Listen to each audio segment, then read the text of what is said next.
ini. Jangan belajar dari 4 orang ini. Yang pertama orang bodoh, yang nyata kebodohannya. Kalau sudah jelas orang ini bodoh, mungkin kalau diterjemah dalam bahasa Indonesia bodoh itu rasanya agak kasar ya. Pokoknya orang yang tidak ngerti, orang yang bukan ahlinya. Kalau memang bukan ahlinya jangan diikuti. Itu analoginya orang bodoh itu orang yang tidak ngerti, orang yang bukan ahlinya.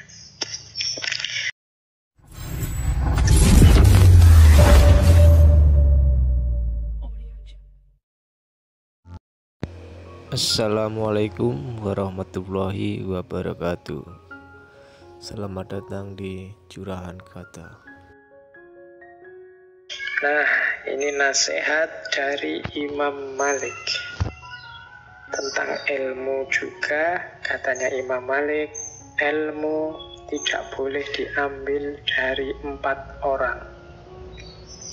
Yang pertama, orang bodoh yang nyata kebodohannya. Yang kedua, sohibul hawa, pengikut hawa nafsu, yang mengajak agar mengikuti hawa nafsunya.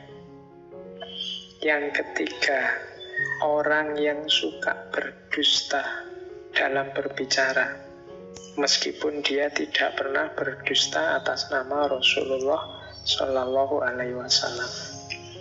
Yang keempat, orang yang soleh dan mulia yang tidak tahu apa yang ia sampaikan.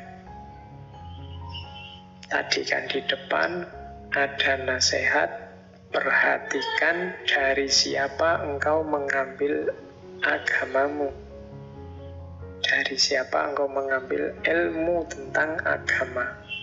Nah, di bagian ini Imam Malik memperjelas lagi dari siapa sih yang tidak boleh itu. Katanya Imam Malik, hindari 4 orang ini. Jangan belajar dari 4 orang ini. Yang pertama orang bodoh, yang nyata kebodohannya. Kalau sudah jelas orang ini bodoh, mungkin kalau diterjemah dalam bahasa Indonesia bodoh itu rasanya agak kasar ya. Pokoknya orang yang tidak ngerti, orang yang bukan ahlinya. Kalau memang bukan ahlinya jangan diikuti. Itu analoginya orang bodoh itu orang yang tidak ngerti, orang yang bukan ahlinya. Tidak usah diikuti orang yang bukan ahlinya. Kalau tentang fikih ikut ahli fikih. Kalau tentang filsafat diikuti ahli filsafat. Kalau tentang akhlak belajar dari orang yang para ulama yang ngerti akhlak. Jadi jangan ngarang. Pokoknya orang yang kalian idolakan, kalian tinggikan, kalian kagumi, terus belajar apa saja dari beliau, ya enggak. Ya dipelajari sesuai dengan keahlian beliau. Jadi jangan belajar dari orang yang tidak ngerti, yang nyata ketidakngertiannya. Itu yang pertama. Ini kadang-kadang kita itu jadi tidak kritis kalau egonya main. Misalnya karena kelompokku, karena grupku, karena dosenku, karena temanku, karena idolaku. Ini membuat kita tidak kritis. Tapi tetap kalau kita ingin belajar sesuatu harusnya dari ahlinya. Itu yang pertama.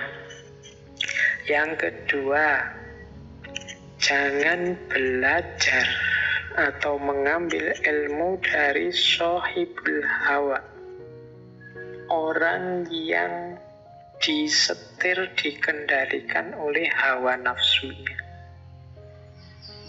Cirinya apa orang yang dikendalikan oleh hawa nafsunya? Orientasi hidup dan target-target hidupnya hal-hal yang sifatnya duniawi, sementara artifisial. Artifisial itu tidak penting, tidak hakiki. Jadi sohibul hawa itu targetnya tidak akan jauh-jauh. Misalnya dari harta, tahta, kehormatan duniawi dan yang sejenis itu, puji pujian, kekaguman orang. Itu ciri-ciri sohibul hawa. Ingin memamerkan ilmunya, ingin memamerkan ketinggian wawasannya, ingin dipuji orang tentang kepandaiannya, dan yang sejenis itu juga cirinya sohibul hawa. Kalau ada orang jenis ini, hati-hati, kalau bisa tidak usah mengambil ilmu dari orang jenis ini. Karena orang-orang semacam ini biasanya yang disampaikan adalah yang sesuai dengan kepentingan dan ambisinya. Kalau ada hal-hal yang tidak cocok dengan kepentingan dan ambisinya, dia loncati. Kadang yang jelek-jelek pun karena dia pinter, dia carikan dalilnya.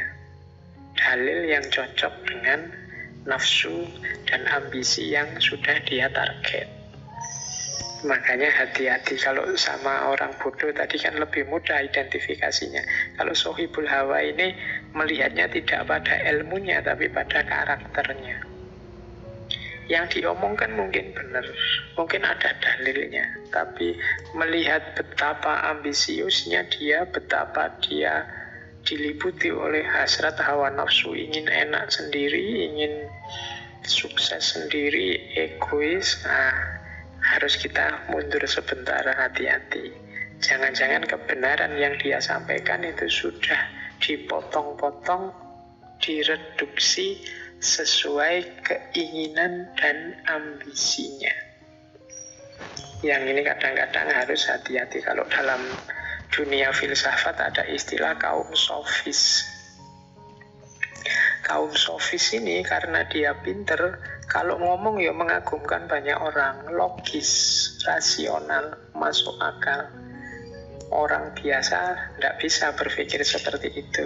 Cuma kaum sofis ini dikenal oportunis. Jadi dia tergantung siapa yang bayar, tergantung siapa yang ngontrak. Kebenaran bisa diatur. Jadi kebenaran bisa diatur itu, argumen bisa dipilih-pilih.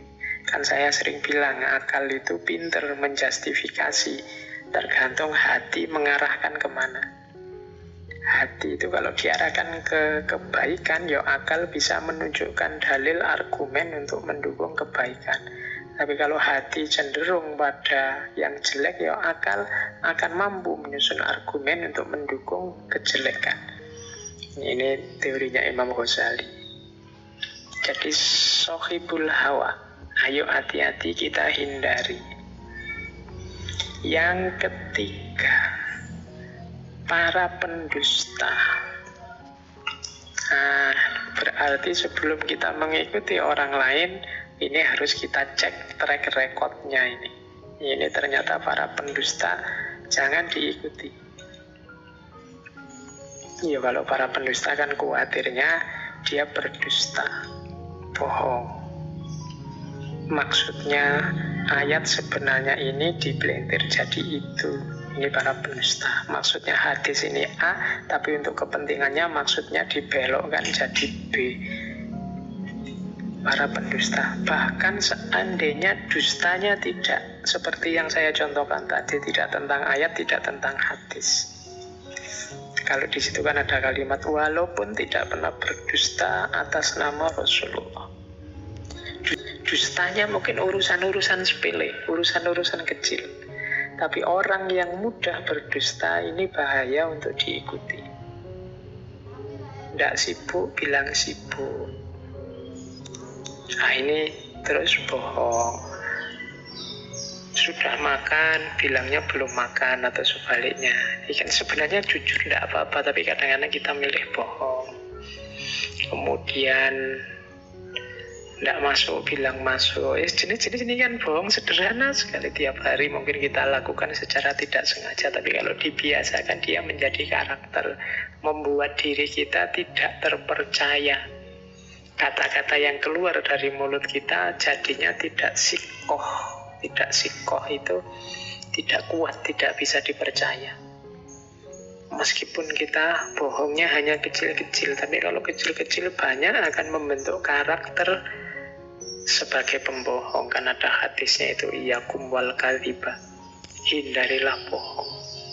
Karena kalau kita yataharra kadhiba, kalau kita membiasakan kebohongan, maka kita akan menjadi orang yang kadzaban, seorang pembohong. Bohongnya sudah jadi karakter. Orang yang bohongnya sudah jadi karakter itu ya, kalau dia berbohong tidak ada rasanya, sudah biasa saja. Karena sudah tiap hari dia begitu. Jadi yang ketiga, jangan mengambil ilmu dari para pembohong. Yang keempat, ini juga kita harus hati-hati. Kalau ini sebenarnya baik, tapi ternyata ya orang soleh, orang mulia menyampaikan kebaikan, tapi dia sendiri tidak tahu dengan yang dia sampaikan. Dia sendiri tidak paham dengan apa yang dia sampaikan. Mungkin dia ini hanya mengulang-ulang saja, mungkin dia ini hanya taklid, mengikuti saja. Ini juga katanya Imam Malik harus hati-hati kita ikuti. Kalau dalam bahasa filsafat, orang ini sebenarnya baik, cuma tidak kritis. Cuma dia tidak ingin paham dasarnya, argumennya dari yang dia sampaikan. Pokoknya baik disampaikan, dia tidak mendalami. Nah, ini juga harus hati-hati, karena setiap pernyataan, setiap dalil yang disampaikan, setiap pendapat yang disampaikan itu kan harus ngerti benar dasarnya. Tidak sekedar mindah kata dari tokoh A kita sampaikan ulang. Jadi ini kita juga harus hati-hati kalau ada orang hanya peniru, hanya follower, pengikut. Jadi 4 orang yang harus kita hati-hati dalam mengambil ilmu dari mereka. Kalau bisa ya dihindari. Yang pertama orang bodoh, yang kedua pengikut hawa nafsu dan kepentingan, yang ketiga orang yang suka berdusta, dan yang keempat orang yang tidak tahu dia itu sebenarnya ngomong apa, dia sendiri tidak paham. Nah, ini 4 orang yang kita harus hati-hati dalam mengambil ilmu. Karena tadi ya, ini katanya Imam Malik di atas tadi loh, ini urusan agama, maka hati-hati dari siapa engkau mengambil agamamu.